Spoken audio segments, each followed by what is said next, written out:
What are the drawbacks and disadvantages of division, social and political division in the society? Disunity.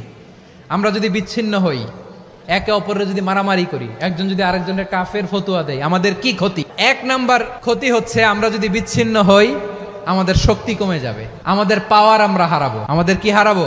পাওয়ার। মনে রাখবেন, যখন আমি একা থাকি তখন আমি ব্যক্তি, যখন আমরা সবাই মিলি তখন আমরা শক্তি। এই শক্তি নিয়ে আমাদের সামনে এগিয়ে যাওয়ার দরকার আছে না নাই? তাহলে আমরা যদি নিজেরা বিরোধে লিপ্ত হই, আমাদের ক্ষমতা, পাওয়ার ছুটে যাবে।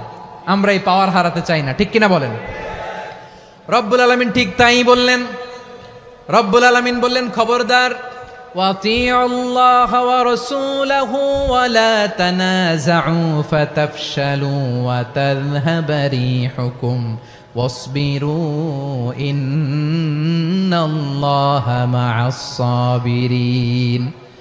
আল্লাহর আনুগত্য করো, নবীর আনুগত্য করো, কিন্তু খবরদার নিজেরা বিরোধে লিপ্ত হয়ো না, নিজেরা মারামারি করো না, তাহলে তোমাদের শক্তি কমায় দিবে কে?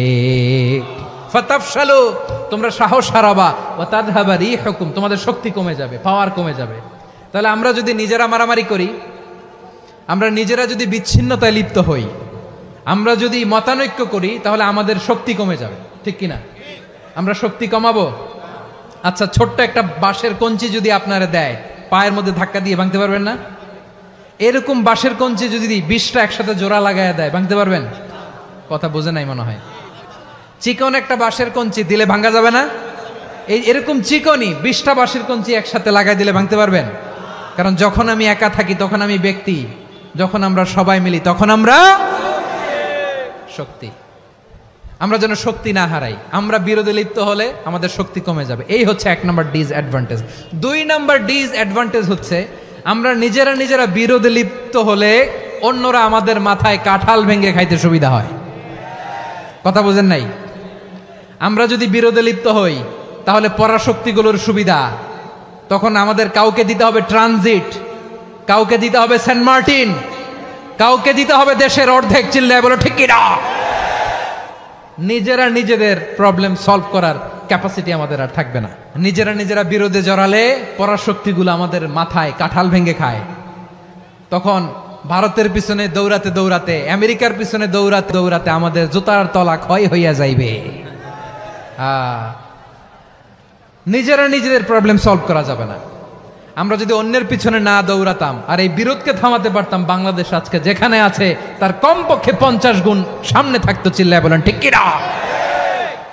তাহলে 1 নাম্বার ক্ষতি হচ্ছে আমাদের পাওয়ার লেস হয়ে যায়, আমরা দুর্বল হই যদি আমরা বিরোধ করি। 2 নাম্বার হচ্ছে পরাশক্তিগুলোর সুবিধা নেয়। 3 নাম্বার হচ্ছে আমাদের উন্নয়ন, দেশের উন্নতি, অগ্রগতি, এটা স্থবির হয়ে যায়, এটা বাধাগ্রস্ত হয়। প্রিয় ভাইয়েরা, ইউনিটি, ঐক্য হচ্ছে একটা দেশের উন্নয়নের মূল ভিত্তি।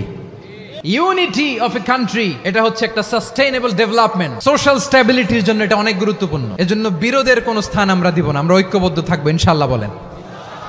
আর কখনো কাউরে কাফের বলে গালি দিবেন? তুই জাহান্নামী বলবেন? ঝগড়া লাগলে লাগাই দিবেন? তাহলে কি করবেন? মিলায় দিবা। আওয়াজ করে বলেন, কি করব? প্রিয় ভাইয়েরা, এই বিরোধ গত 50 বছর তো আমরা দেখেছি। ধর্মীয় অঙ্গন বলেন, সামাজিক অঙ্গন বলেন, রাজনৈতিক অঙ্গন বলেন, এই বিরোধ আমাদেরকে শেষ করে দিয়েছে।